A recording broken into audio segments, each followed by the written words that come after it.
শুনো, এটা কোনো মতে প্যাসেঞ্জার তুলতে পারে না।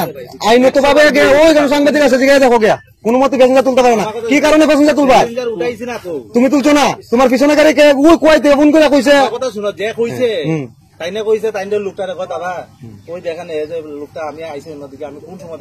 যদি আমরা চোখে পড়ে কোনোদিন এটা কথা ঠিক হয়তো এদিকে বদ্ধ রাখতে লাগবো। আমরা সবার আগে অ্যাম্বুলেন্সের সাইড দিয়ে কি কারণে? এটা ইমার্জেন্সি। এটা যদি আমরা করেন না, আমরা কমলপুরে হসপিটাল অ্যাম্বুলেন্সের মধ্যে ছবি তুলে যাচ্ছে।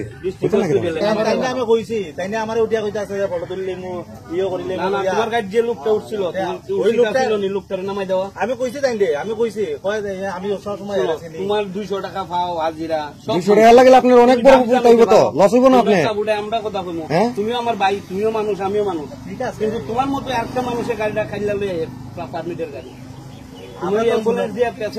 বেতন পান না? আপনারা বেতন পান না? না না, তারা না তো, আমরা ওই চক্করের মানুষ, আমরা চোখের নজরের যুগে দুই যাইতেছে সবসময়, ঠিক আছে? আপনি আমার কথা শুনুন, বেতন তো পাইতেছেন, একটা দৈনিক একটা গাড়ির ড্রাইভার দেন, এটা কয় টাকা পাইতেছে আপনি নিজে বুঝেন তো।